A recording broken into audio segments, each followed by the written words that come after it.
More importantly, though, we have this ever-growing conflict in front of us, the Israel-Iran conflict.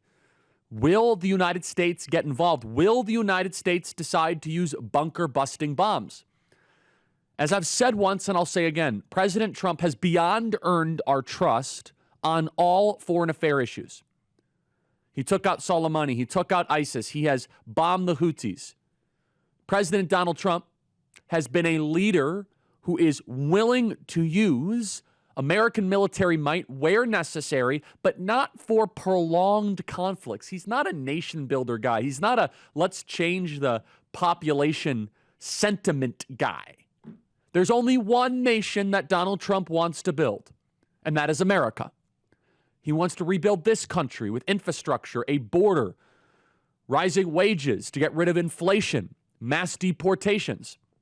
President Donald Trump is focused on pouring money back into America. He's focused like a laser beam on that. And President Trump has earned our trust on all things foreign affairs.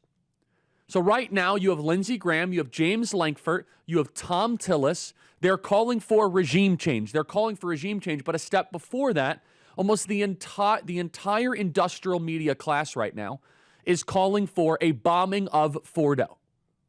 Sounds good. But I think it's time that we get a couple answers. And we, the American people, deserve answers to this because after the 2020 election, after COVID, remember 2020, most secure election in history, everything was wonderful. Oh, really? We all know the truth there. How about COVID?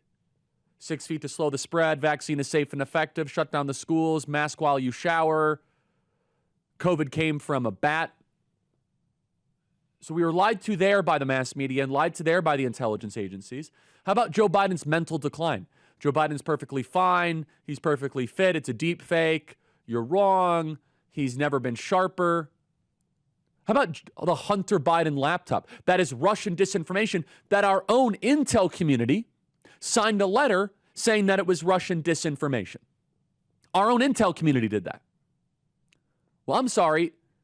That very same intel community should probably be questioned and challenged because they're the ones that are now pushing to bomb Fordo. The very same intel community that told us that COVID came from a bat lab, and the very same intel community that is telling us that was Russia was the biggest threat ever, you're going to have to earn our trust. You might be right, but you're going to have to earn our trust on this one. We are not going to blindly trust the intel community based on the track record of the last 5 years. For full shows, live and on demand, it's Salem News Channel.